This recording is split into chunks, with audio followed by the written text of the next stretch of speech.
और आज जो कुछ भी है वो कांग्रेस के वजह से है।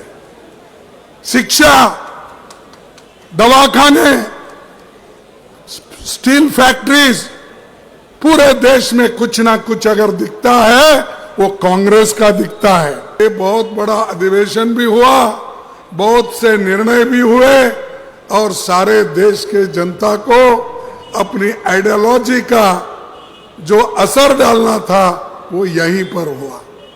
इसीलिए ओडिशा महत्व का है। और हमारे पार्टी से पहले जो चीफ मिनिस्टर थे बीजू पटनायक, और वो पटनायक जी नेहरू जी बहुत दोस्त थे। नेहरू जी की आइडियोलॉजी को मानने वाले पटनायक थे पहले के, लेकिन आज के पटनायक बीजेपी की आइडियोलॉजी को मानने वाले हैं। इनका ऐसा हो गया है पाप बेचारे का, पानी तेरा रंग कैसा है अगर कोई पूछे, साहब जिसमें डालो वैसा है।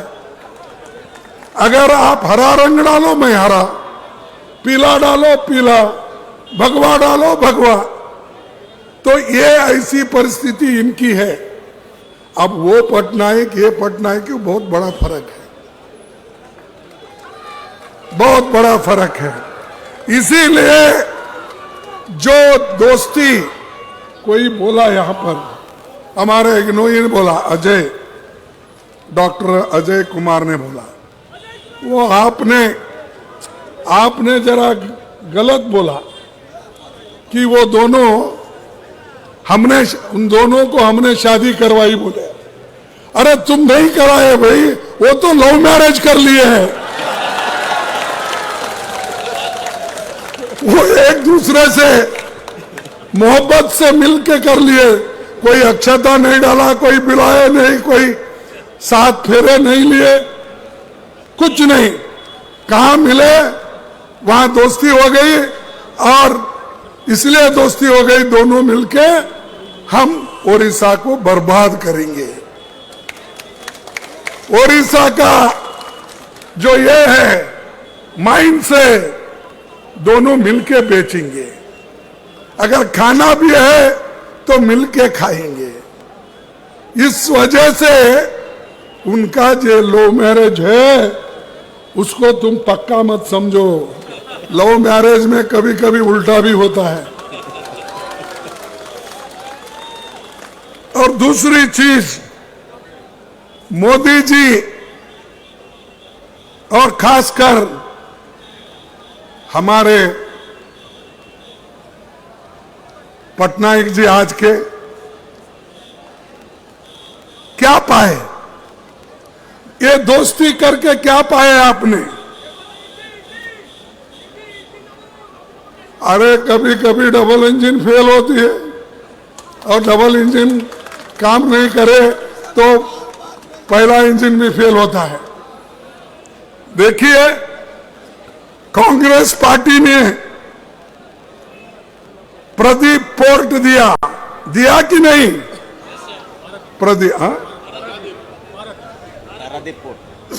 हाँ, और रोरकेला स्टील प्लांट किसने दिया?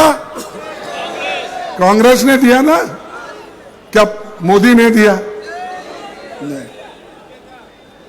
और चिल्का नावल एकेडमी किसके जमाने में हुआ? और मानचेश्वर में रेल कोच फैक्ट्री हुई, कब हुई? अच्छा, एचएएल ऑर्डिनेंस फैक्ट्रीज कब बने? कांग्रेस के जमाने। फिर पटनायक और मोदी ने मिलकर क्या लाया? अरे इतने बड़े बड़े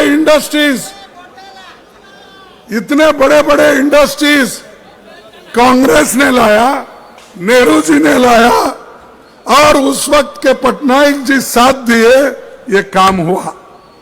और आप अब क्या कर रहे हैं?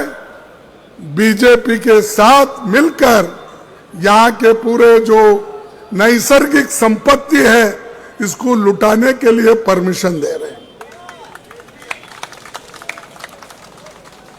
और कई भुवनेश्वर में एम्स, निसर, इंस्टीट्यूट ऑफ फिजिक्स, शिक्षा संस्थान, ये सभी जो हुए हैं ये सब हमारे टाइम में हुए हैं और ये कांग्रेस का देन है।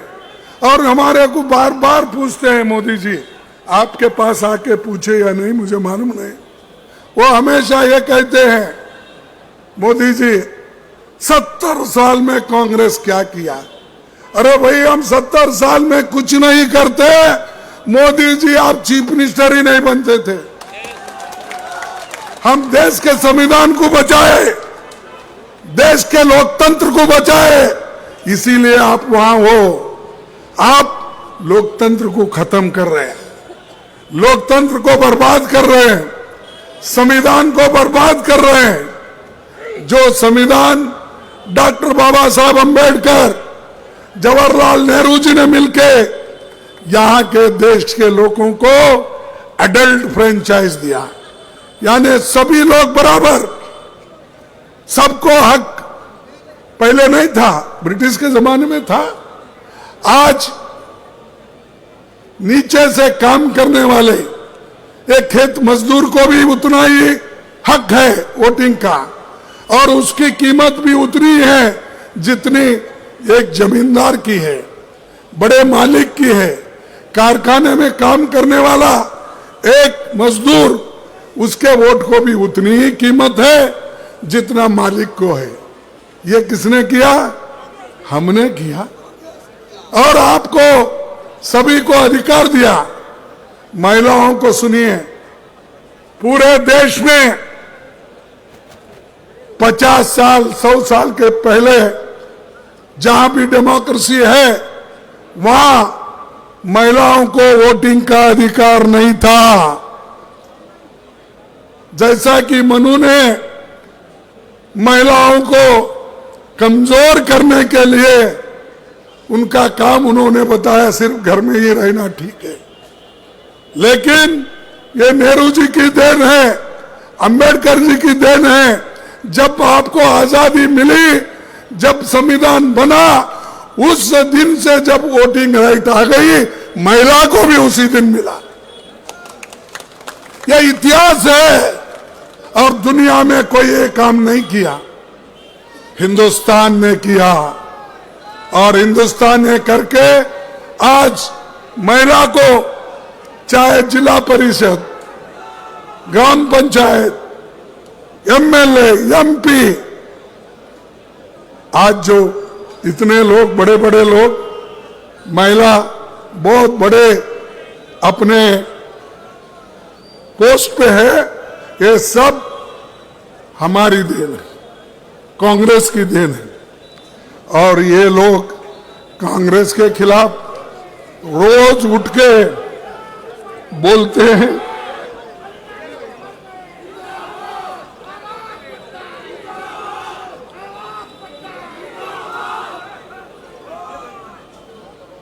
बड़े बड़े लोग उनके साथ हैं, बीजेपी के साथ, पटनायक के साथ। कौन है? अमीर लोग है, अमीर लोग। और गरीबों के साथ कांग्रेस हमेशा खड़ी हुई है। अरे यहां ओडिशा में 29% शेड्यूल ट्राइब लोग हैं, 16% एसटी है, एससी है, बैकवर्ड्स अधिक है।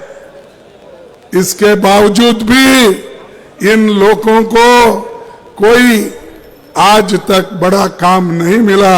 ये पटनायक के गवर्नमेंट में कोई बड़ा आदमी या कई बड़े हुद्दे पे इन्होंने नहीं बिठाया। इसीलिए आप हिम्मत करो, एक हो जाओ, अपने हकूक के लिए लड़ो। मैं ये नहीं चाहता कि एक दूसरे से लड़ो, वो मोदी करते हैं, डिवाइड एंड रूल, लेकिन मैं नहीं, मैं देश को एक रखना चाहता हूं। राहुल जी देश को एक रखना चाहते हैं। राहुल जी तो बोले भाई मैं तो मोहब्बत की दुकान खोला हूं, नफरत की नहीं, लेकिन यहां बीजेपी आरएसएस ये तो नफरत की दुकान खोल के बैठे हैं। और इसी के वजह से आपको होशियार रहना चाहिए। अगर आप ये कहें अरे सुनो भाई, सुने तो ही ज्ञान आता है, ज्ञान आए तो ही आप बोल सकते हैं। स्लोगन शाउटिंग मेरे लिए कले तो मैं खुश हो जाऊंगा, बाकी का समझ तो नहीं पाएंगे आप। देखो बीजेपी और आरएसएस इतनी बुरी है और उसके संग में इन्हों है। फर्ज करो अगर कोई आदमी, हम कहते हैं भाई ये विष के जैसा है, ये लोग बहुत डेंजर है, इसीलिए उनको दूर रखो, उनको टेस्ट मत करो, हमने कहा। अगर कोई ये कहता है भाई हम बोलते ये विष है, पॉइजन है, इसके पास मत जाओ, उसको देखो मत। अगर कोई ये भी कहता है नहीं वो विष है या नहीं, मैं जरा चाट के देखता हूं, तो क्या होगा? अरे तुम चाट के देखे तो भी मरेंगे, दूर से देखे तो उनका अन्याय अत्याचार भी तुमको मालूम होगा।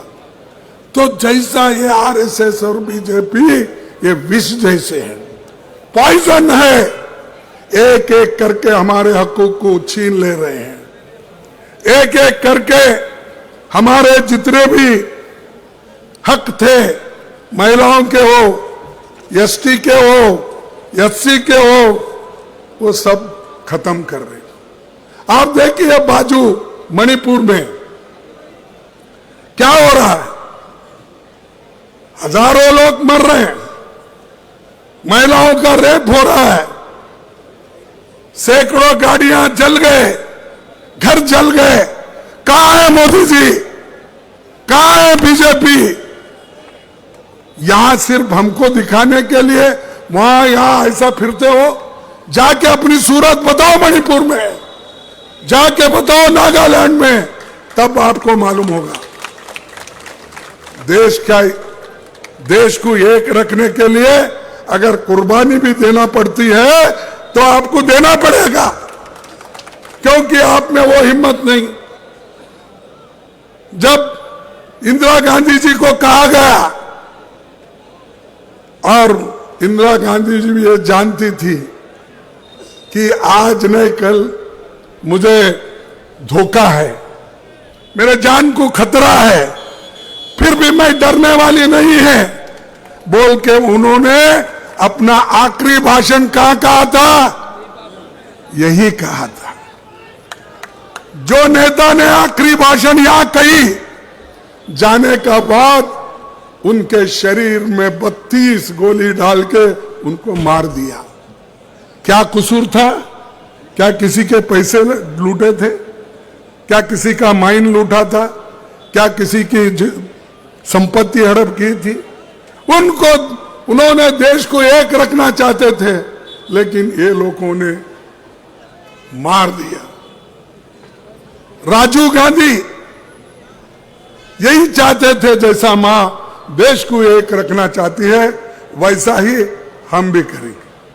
तब उन्होंने भी जब मद्रास में, चेन्नई में गए, श्री पेरम्बूर में जब मीटिंग हो रही थी, तब एक महिला ने सीढ़ियों पे ठहर के स्वागत करते हो,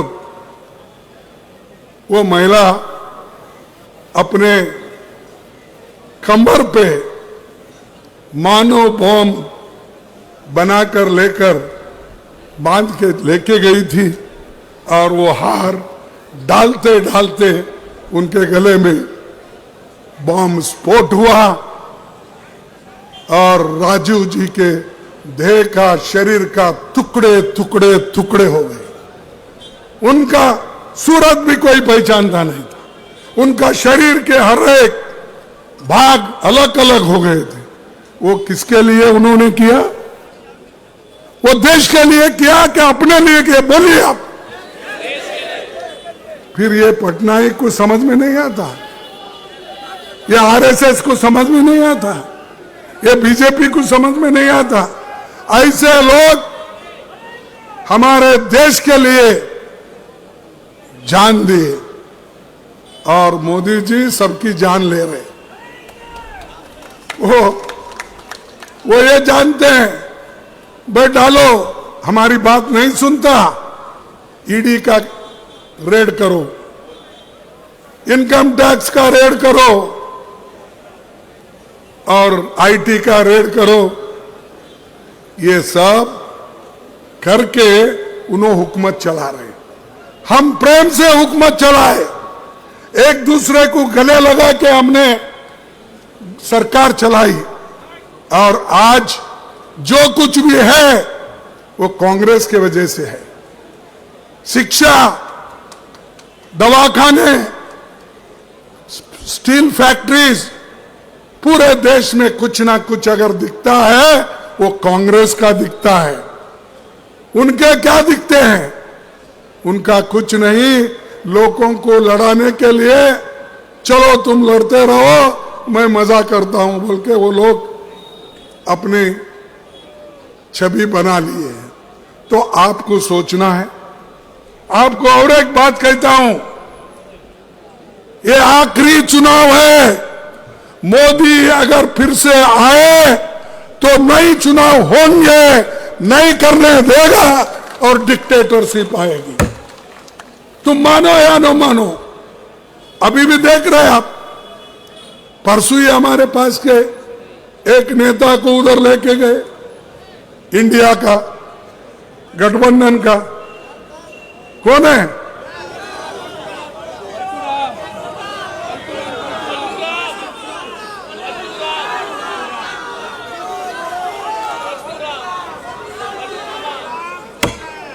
देखो, एक एक को नोटिस देना, डराना, धमकाना, उसकी दोस्ती अगर नहीं छोड़ेंगे फिर हम देख लेंगे।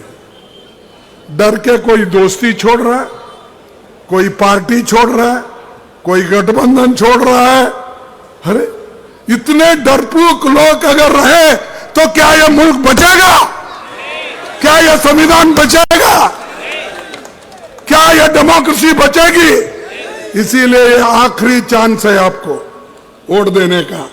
इसके बाद कोई वोट नहीं देगा, क्योंकि ये पुतिन, रशियन पुतिन का जो प्रेसिडेंट इलेक्शन होता ना, वैसा ही होते चले जाएंगे।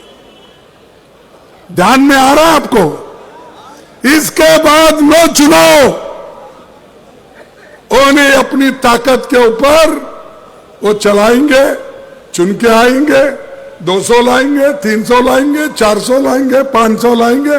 अगर हमारी सब 543 है तो उसको बढ़ा के फिर 600 भी बना लेंगे। तो ये संविधान की रक्षा करना, डेमोक्रेसी की रक्षा करना, इलेक्शन बार बार होना, चुनाव होना, इसकी जिम्मेदारी आपके ऊपर है। आप अगर चाहते हो तो डेमोक्रेसी बच सकती है। अगर आप नहीं चाहते हो, गुलाम रहना चाहते हो, तो फिर आपकी मर्जी। क्योंकि पहले तो गुलामगिरी करके आए ब्रिटिश के जमाने में। और ये SC ST OBC वालों को भी मैं ये कहना चाहता हूं, अरे हमारा देश तो गुलाम था, लेकिन आप लोग गुलामों के गुलाम थे। क्योंकि जितने अमीर थे, अमीरों के पास इन्हों काम करते थे गुलाम। अमीर लोग ब्रिटिश के गुलाम थे, तो वो एक के गुलाम और ये गरीब लोग गुलाम के गुलाम, उनके पास काम करते थे। इसलिए सोचो भाई, फिर से आप गुलाम बनना चाहते हो? फिर से आप शिक्षण से दूर रहना चाहते हो? फिर से आप जो आपको हक मिला है नौकरी का, वो जो छीन ले रहे उसको आप मानते हो? देखो, देश में आज भी 30 लाख वैकेंसीज है और 30 लाख वैकेंसीज मोदी भर रहे नहीं। रेलवे में है, पोस्ट ऑफिस में है, पब्लिक अंडरटेकिंग में है, टीचर्स में है, सेंट्रल स्कूल्स में है, सैनिक स्कूल्स में है, ये सब में है। तो 30 लाख लोगों को भरने का काम आपने नहीं किया। क्यों नहीं किया? कि इसमें एससी, एसटी, ओबीसी ये लोगों को हिस्सा मिलेगा, वो लोग नौकरी आएंगे, वो लोग नौकरी के पक्के हो जाएंगे। तो इनको जैसे थे 1947 के पहले वैसा ही रखने के लिए मोदी जी ये चाल चल रहे हैं। और एक बात मैं कहूंगा,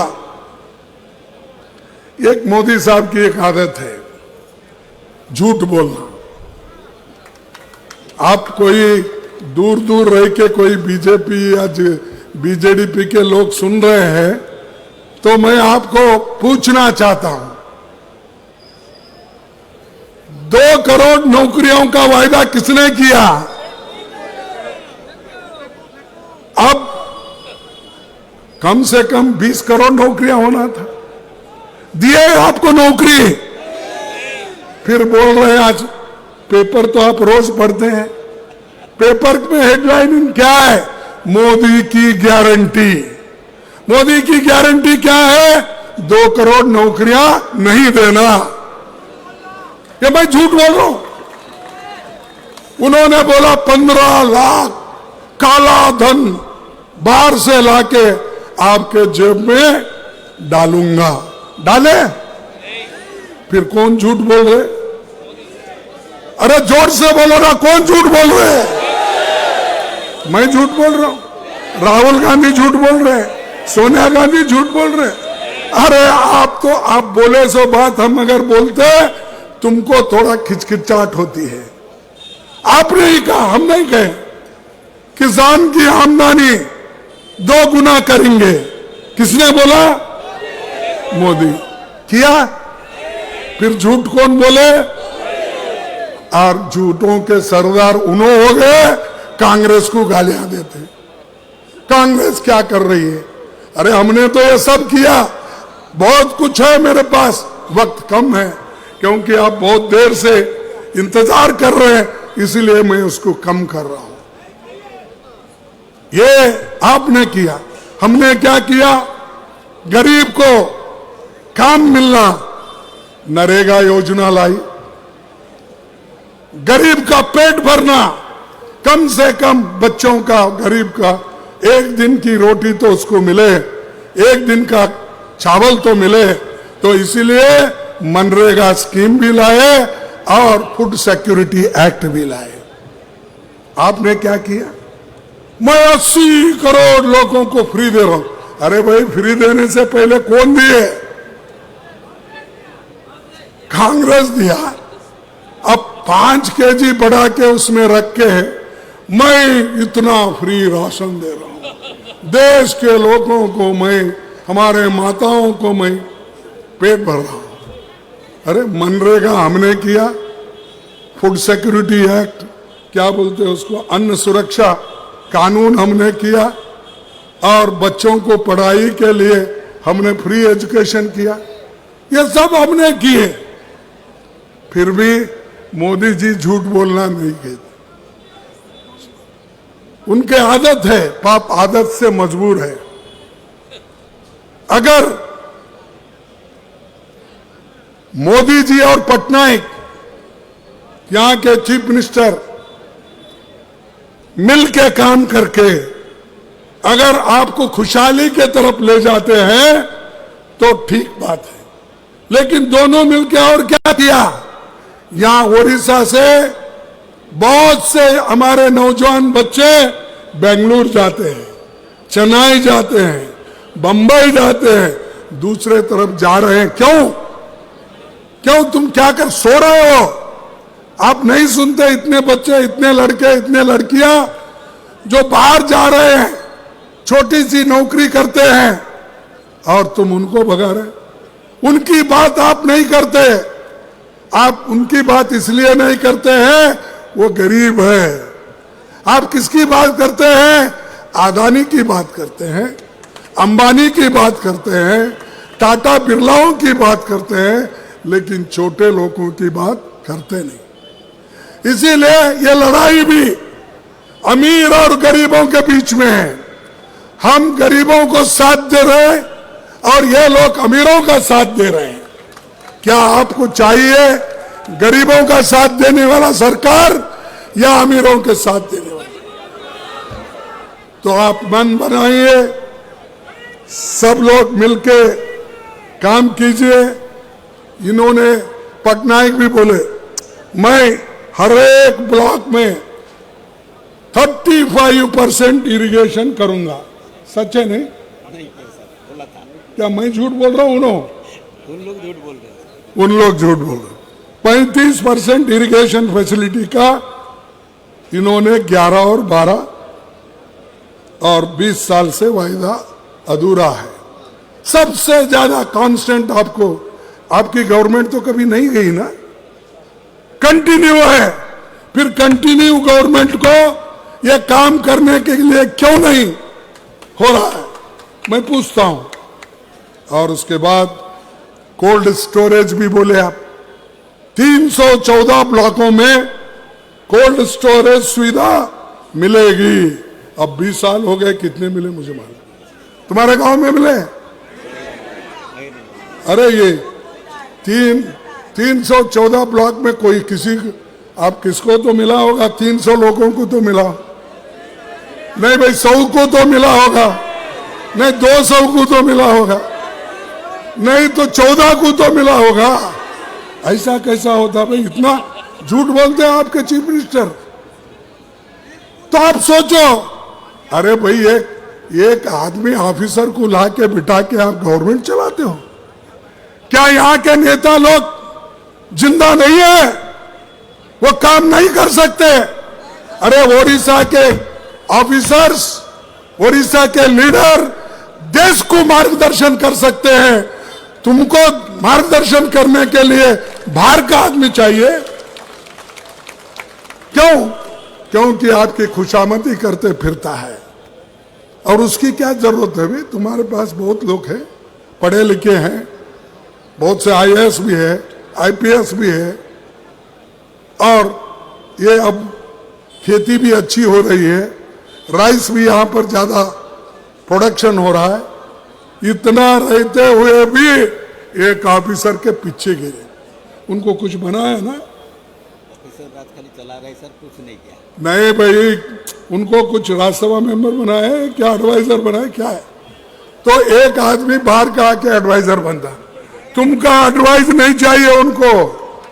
तुम अच्छी बात जो कहते हैं वो नहीं चाहिए। सिर्फ एक ही आदमी चाहिए जो तमिलनाडु का केडर का आईएएस ऑफिसर है, वो आए तो बस। और मैं और एक बात आपको कहता हूं, क्योंकि बहुत देर हो गई। यहां पर जो उड़ीसा में कम से कम हजारों वैकेंसी है सरकार की।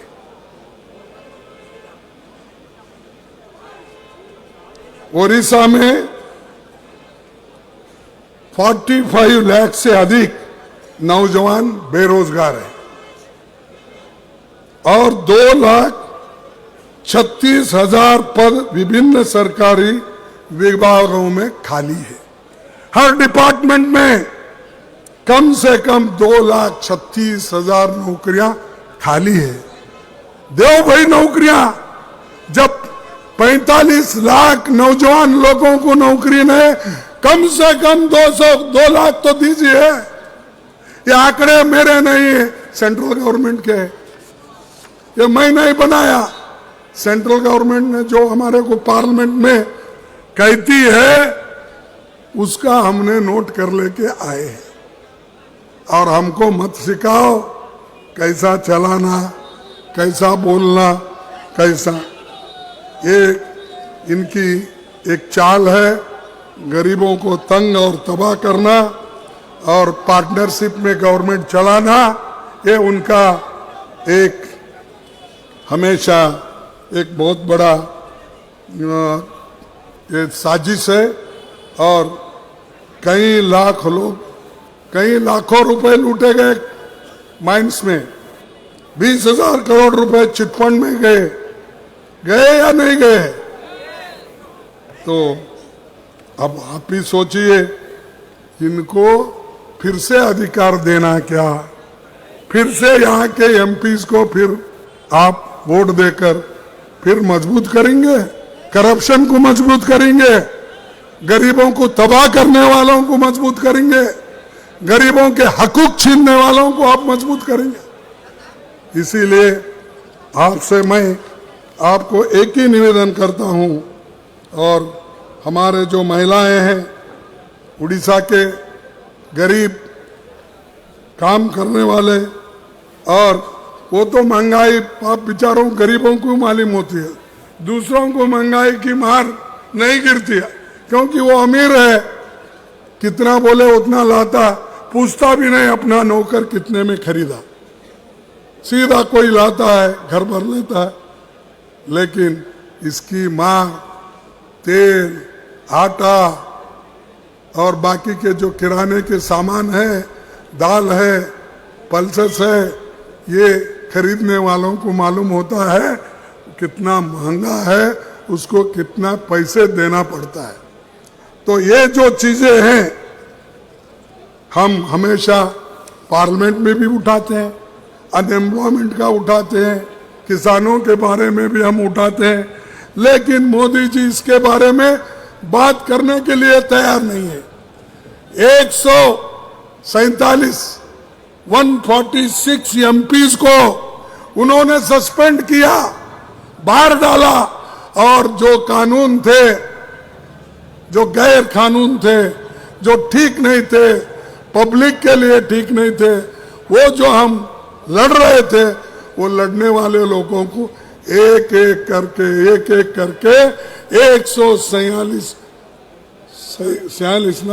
46 लोगों को बाहर निकाल दिया।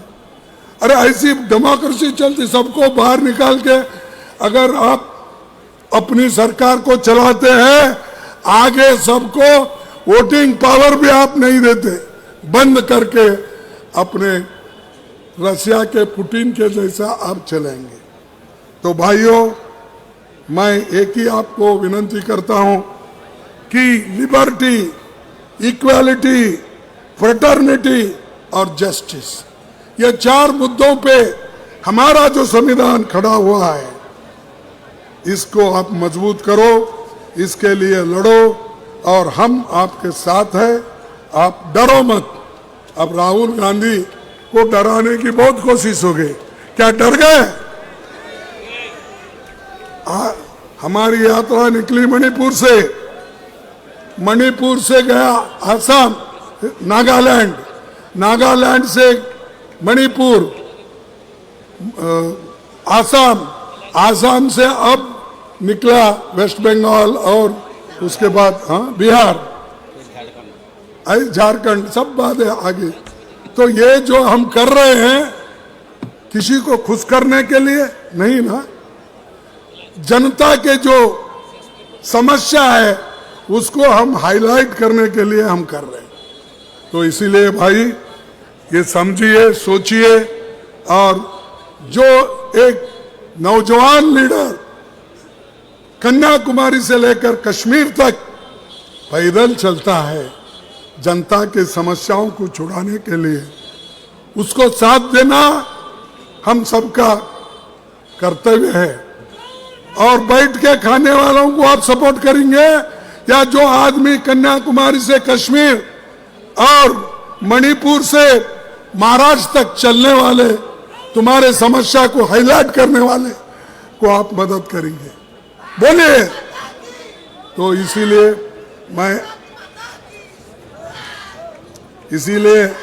मैं आप सबसे एक ही मेरा अपील है, आने वाले चुनाव में आप कांग्रेस का साथ दो।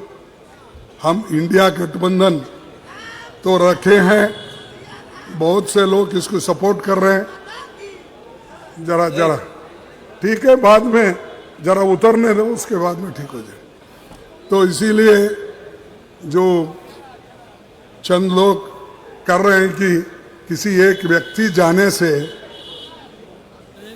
गठबंधन कमजोर हो गया। अब भाई देश में किसी एक व्यक्ति जाने से देश कमजोर होता है? नहीं, वैसा ही एक दो व्यक्ति जाने से गठबंधन कभी कमजोर नहीं होता। हम उभर के आएंगे, एक है, सब मिलके काम करेंगे। ये बीजेपी को, पटनायक जी को हम हराएंगे और ये चले गए तो भारत शुद्ध होता है। और जब शुद्ध होता है, नए श्री से काम करेंगे, प्रोग्राम लाएंगे, आपके दुख और दर्द को समझ के हम कदम उठाएंगे। इतना कहते हुए मेरे 4 शब्द को समाप्त करता हूं। जय हिंद, जय ओडिशा और जय भारत।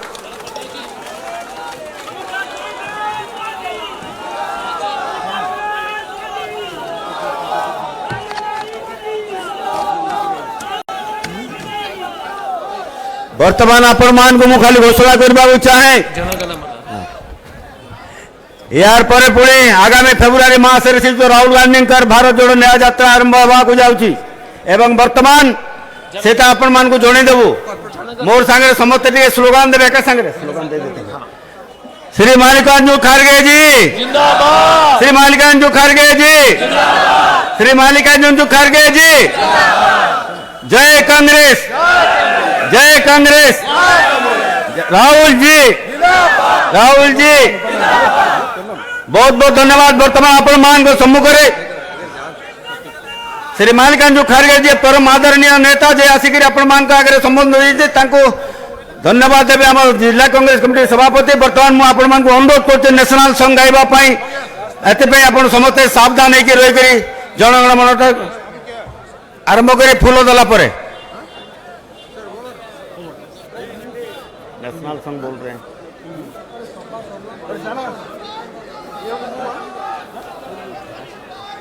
अरे नेशनल सॉन्ग बोल रहे हैं भाई, नेशनल सॉन्ग बोल रहे हैं, नेशनल सॉन्ग बोल रहे हैं। हाँ हाँ साहब को बोल दो फूल के बाद भाई तोतला सो देखा तोतला सो अपन कोई दो करवा नहीं कहते कर अपन कही दिखाँ अपन कर बंधुगण वर्तमान राष्ट्रीय संगीत गान करा समस्त कांग्रेस कर्मी प्रेमी शुभेच्छु मान को निवेदन करी समस्ते ठिया हेबे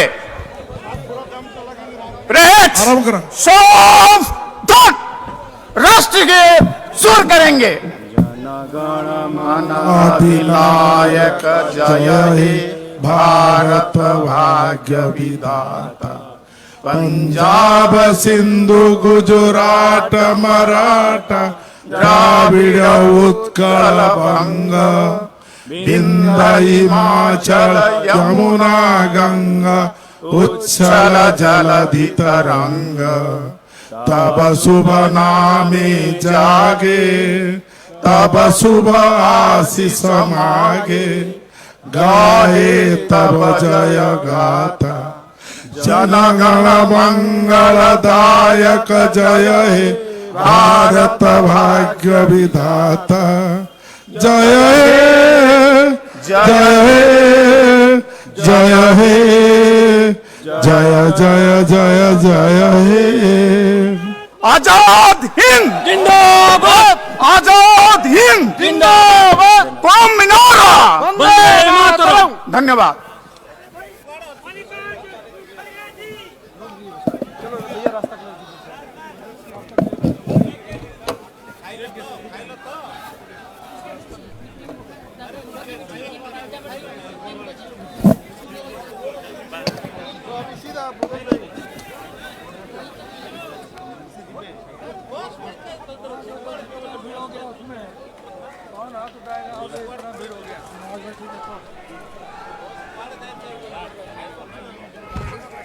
आठ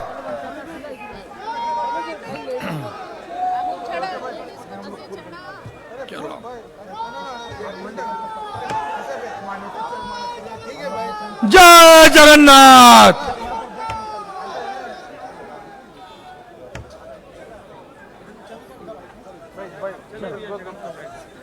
अभी क्या हुआ?